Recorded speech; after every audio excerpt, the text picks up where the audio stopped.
చూడు, కొడంగల్లో 16 మంది రైతులు అరెస్ట్. కరెంటు బంద్ చేసి ఇంటర్నెట్ కట్ చేశారు. తలుపులు బద్దలు కొట్టి రైతులకు సంఖ్యలు. గ్రామాల వైపు ఎవరిని వెళ్ళనీయకుండా కట్టడి. తెల్లవారితే కొడుకు పుట్టినరోజు వేడుకలు, మరోనాడు కూతురు అన్నప్రాసన వేడుకలు చేసుకోకుండా అరెస్టులు. ఇది పరిస్థితి. అర్ధరాత్రి వేళ కరెంట్ సరఫరా నిలిపివేసి ఇంటర్నెట్ సేవలు బంద్ చేసి ఇళ్ల తాళాలు పలగొట్టి తలుపులు ఇల్లు సోదాలు చేసి సుమారు 300 మంది పోలీసులు 55 మందిని పట్టుకొని బంధించారు. పోలీస్ స్టేషన్కు తరలించారు. విచారణ అనంతరం 16 మంది రైతులకు కోర్టుకు రిమాండ్ చేశారు. వారికి 14 రోజులు జ్యుడిషియల్ కస్టడీ విధిస్తూ కోర్టు తీర్పునివ్వగా పరిగి సబ్ జైలుకు తరలించారు. వికారాబాద్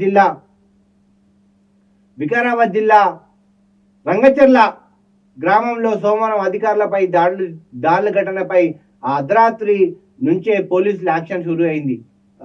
ఆ రాత్రంతా ఆ ఊర్లో పాటు రొట్టిబండ తండాలో కూడా కాలరాత్రి రాజ్యం వెళ్ళింది. ఉదయం దాడి ఘటన తర్వాత పిల్లా జిల్లా ఇంట్లో ఉండగా అర్ధరాత్రి పోలీసులు బూటు చప్పుడుతో ఒక్కసారిగా ఆ ఊర్లు ఉలికి పడ్డాయి. వీళ్ళు ఏం ఊరుకోరు సార్. మీరు అనుకుంటున్నారు, రేవంత్ రెడ్డి గారు మీరు అనుకుంటున్నారు, ఇప్పుడు నిన్న ఇంకోటి కూడా స్టేట్మెంట్ ఇచ్చిండు, అది కూడా మాట్లాడతా. వీళ్ళేం ఊరుకోరు, రైతులు ఊరుకోరు. మీ భూమిలో ఏమైనా ఉంటే ఫస్ట్ ఇచ్చినాక మాట్లాడండి. ఇది పరిస్థితి. చూడండి, ఇది చూడండి. అఫ్కోర్స్ మీరు అంటున్నారు ఏంటంటే బీఆర్ఎస్ నాయకులు దాడి చేసినారు అంటారు రాజకీయ.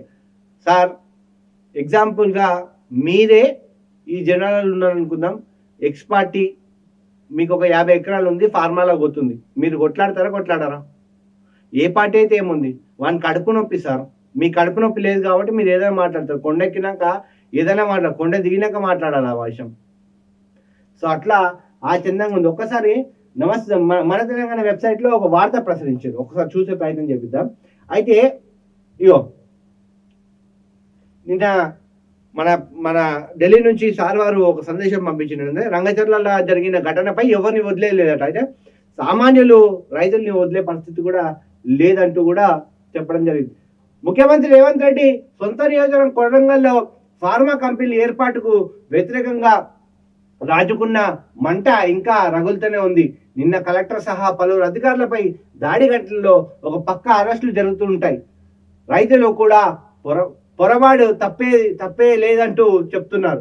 భూసేకరణ విషయంలో ప్రజా అభిప్రాయ సేకరణ ఉధృతంగా మారడంతో కారణాలు ఏవైనా దానిపై విచారణ జరుగుతోంది. సోమవారం రంగచర్ల కలెక్టర్ అధికారులపై దాడి కేసులో 55 మందిని అదుపులోకి తీసుకున్నారు. పోలీసులు వారిని పరిగి స్టేషన్ కు తరలించారు. రంగచర్ల, రోటిబండ, పులిచెర్ల నుంచి సహా 6 గ్రామాలలో ఇంటర్నెట్ సేవలు నిలిపేశారు. ముందు జాగ్రత్తగా ఆయా గ్రామాల్లో భారీ బందోబస్తు ఏర్పడి. ఎందుకు సార్ మీరు భయపడుతున్నారు? ఒక్కసారి బొండి మీరు పోయి మాట్లాడండి. ఒకసారి మీ నియోజకవర్గ ప్రజలే కదా, ఒక్కసారి మాట్లాడి తెలుస్తుంది. ఢిల్లీ పర్యటన ఉన్న ముఖ్యమంత్రి రేవంత్ రెడ్డి ఈ వ్యవహారంపై సీరియస్ అయ్యారు. కలెక్టర్పై దాడి చేసిన వారిని ఎంతటి వారైనా వదిలిపెట్టడం లేదంటూ స్పష్టం చేశారు. దాడులకు ప్రోత్సహించే వారిని కూడా వదిలిపెట్టబోమన్నారు. దాడులు చేసిన వారు అండగా ఉన్న వారిని కూడా వదిలిపెట్టే ప్రసక్తే లేదని, ఎంతటి వారైనా ఊచలు లెక్క పెట్టాల్సిందే అంటూ హెచ్చరించారు. అధికారులను చంపాలని చూస్తున్నారు, వారిని బీఆర్ఎస్ ఎలా సమర్థిస్తుందని మండిపడ్డారు. అమృత్ టెండర్లపై బీఆర్ఎస్ ఆరోపణలు అవాస్తవమని, అభ్యంతరాలు ఉంటే లీగల్ గా ఫైట్ చేయమనడం అన్నారు. సుజన్ రెడ్డి బీఆర్ఎస్ ఎమ్మెల్యేకు అల్లుడన్నారు. గవర్నర్ అనుమతి రాగానే పలువురిపై చర్యలు ఉంటాయని అన్నారు. సో ఇది పరిస్థితి. ఏడికి పోయినావు, ఏడికి వచ్చినావు. సో ఇది సార్ పరిస్థితి. ప్రజలారా మీరు కూడా గమనించండి.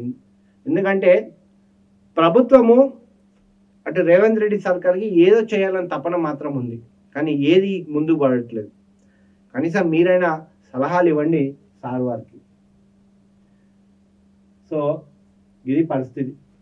తెల్లవారితే కూతురు అన్నప్రాసన ఏం చేస్తాం కదా, ఆ తల్లి పుట్టడి కష్టం వచ్చింది. పుట్టడి కష్టం